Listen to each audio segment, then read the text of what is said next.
I haven't really thought about what my intro sounds like, so we're just gonna I can't tell at all. We're gonna wing it. Seemed like I'm doing a good job. We're gonna take a stab at it? Yeah, we're gonna take a stab at knife control.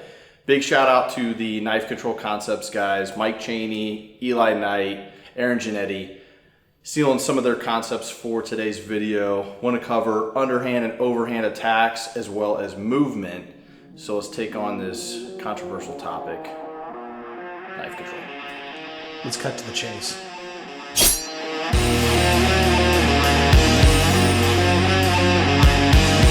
Now, we just recently hit 8,000 subscribers. Thank you guys so much for the support. If you guys are new to the channel, we do videos every single week. So if you want to see more content like this, consider subscribing and supporting our channel. So before we get into the actual control techniques, let's talk about moving offline, getting away from an attacker with a knife. You watch any police body cam, this is one of the most common shootings, unfortunately, that police get into is a suicidal with a knife coming towards them. So we want to make sure that we're able to break contact. One of the best ways that I have found is to break off at a 45-degree angle in either direction. You're moving laterally and also affecting the depth in which they're moving towards you. As you move on a 45-degree angle, they're having to redirect their positioning in order to potentially stab you. So just like you're playing flag football with your friends or you're playing tag growing up as a kid, you're just trying to avoid and evade this person from stabbing you. It's really not any more complicated than that. That's why one of the best martial arts out there is being in shape. Just being able to potentially run away from an attacker is an incredibly useful skill set. And so to demonstrate, Bobby's gonna come towards me. At first, we'll go slow and then we'll pick up the pace. Bobby, my attacker, I have distance. Maybe I haven't drawn my gun yet. He runs towards me. I'm gonna break off line. Overdeveloped skill set of being able to draw my pistol as I move, as well as if I have the time, space, and opportunity to just draw down on them, I will. But that's not always the case. 21-foot rule is something that's been put out there quite often, but that's also gonna be dependent on your ability to get the gun out of the holster as well as how fast they are running towards you. Are they starting from a planted stance and then running towards you? Are they already in motion running towards you? The whole 21-foot rule thing is really on the individuals, not only running at you, but also your ability to get the gun out of the holster. So if we do it in a little bit more real time, having the gun in the holster, Bobby runs towards me. Potentially get past him, might have to evade him again, and you guys get the idea. Breaking offline in a manner that makes it hard for him to reorient towards me so that I get stabbed less. That's the goal. Now we don't have the space to move around and break offline or anything like that. What do we do if we have an assailant in close proximity to us? Common reactions as far as the knife goes typically are going to be overhand or underhand, some form of punching, poking motion. Slashing is not seen too often in video, but regardless if it's a slash, it's a poke, overhand, underhand, whatever it is, just utilizing effective timing is going to be much more of an advantageous strategy for us as opposed to worrying too much about the technique. A lot of times we see some goofy stuff where Bobby tries to poke me here and we break off, we do some kind of weird batting motion. But if I do that, he's just gonna come right back at me and try to poke me again. Prison rules, for this first part, we'll talk about underhand.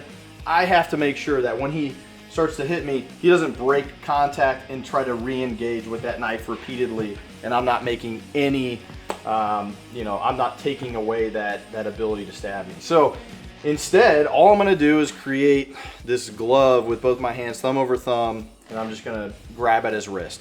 The higher up I grab, the more momentum he still has to potentially poke me. So I'm just grabbing right at his wrist, making sure he can't pull back, can't drive forward. And that's kind of our first initial response, that knee-jerk reaction, that oh no, he's got a gun reaction. To follow this up, he stabs at me, I grab, drive my head into his shoulder, and then I pull his wrist to the ground and try to off balance him. He starts to pull up or anything like that, I'm just gonna counter that, driving in. He tries to drive into me, and we have some options from there that we'll talk about. So the first option we have, Bobby continuously drives into me. I've timed this up, I've grabbed at his wrist. Even if I block and he drives back in, so he keeps trying to stab me. I block, he keeps trying to stab me. I then can catch at some point, and then my first reaction, if he's driving forward, can be to come to this outside 2-on-1, and then potentially do an armbar takedown from there. He drives in here, I pressure in, and then if he keeps driving in, simply snapping his wrist to the ground all the way down can be an effective way to balance him. I can break contact, I can cover, potentially get control of that knife. That's going to be situationally dependent. But as he's driving forward with that knife, I've stopped him. I use that momentum to just come to this outside 2-on-1 or to just snap him down to the ground. Other common reaction we're going to see is he's going to be pulling back because he wants to stab me, so he wants to get that momentum back.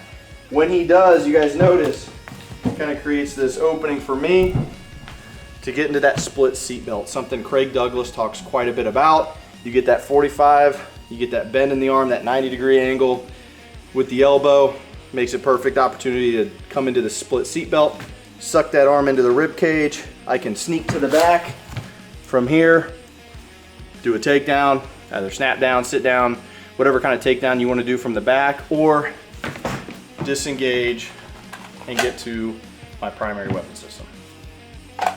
The overhand attack, nothing really changes from underhand. We want to keep things simple. We're trying to block, we're trying to grab. We're trying to make sure that he's not able to continuously come down on us with that knife. And again, it's a timing thing. So even if we give you a little bit of space and he runs towards me, like I might just wait for that opportunity to grab towards that knife, high up on that wrist, here. He continues to try to drive down. Again, another opportunity to drive this wrist to the ground, come to this outside 2-on-1, potentially take him down to the ground, break his elbow, or again, breaking contact and then moving as necessary.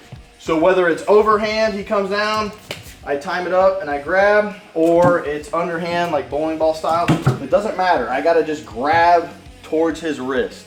And even if we do this at speed, like he comes really hard at me with that underhand, like if I time it up, I might miss. And you guys notice I grabbed towards that elbow, but I still was able to grab it, and he tries to pull back and it's not happening because I have control of that wrist. Let's not overcomplicate this stuff with goofy kung fu moves. Like I need to grab at this wrist, knee-jerk reaction. But again, one of the most important things on top of the timing aspect is also going to be me driving into him. He's thrusting towards me. I need to meet that force with momentum of my own, force back into him.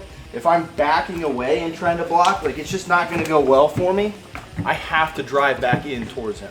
So as far as knife defense goes, down and dirty, just quick little video for you guys. If we're able to run away, we run away. If we're able to break contact, go to a primary weapon system like our handgun or rifle, depending on your context, do that. If we're in close proximity with this person, we're in a tight confined area. This could be if you're a police officer or a hospital or any type of close quarter apartment or house. You got to deal with that right here, right now. If I go for that gun and Bobby tries to stab me, it's like way too late for me to try to get this thing out of the holster. I have to get control of that hand in order to mitigate injury. If you guys found anything useful in this video, give us a like. If you want to see future content like this, make sure you subscribe. And if you have any difference of opinion on anything that we covered today, leave a comment down below. Remember, this is just a quick down and dirty overview of underhand and overhand knife defenses.